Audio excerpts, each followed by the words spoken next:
নমস্কার বন্ধুরা, আমি নেপোলিয়ান বলছি। আজকে কৌশিকী অমাবস্যা, সেই কারণে প্রত্যেকটা জায়গায় তারা মায়ের পুজো হচ্ছে। সেই তারা মায়ের ভোগ প্রসাদ খিচুড়ি এবং আলুর দম নিয়ে এসেছি। সেটাই আজকে রাত্রিবেলায় খাবো, মানে এটা ডিনার হয়ে যাবে।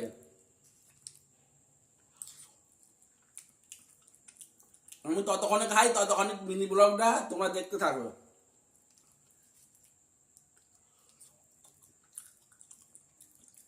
লাইক, শেয়ার, কমেন্ট অবশ্য করবেন।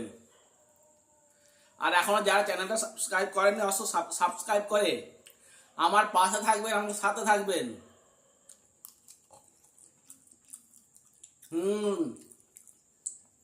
সত্যি কথা বলতে খিচুড়ি খেতে আমি খুবই ভালোবাসি।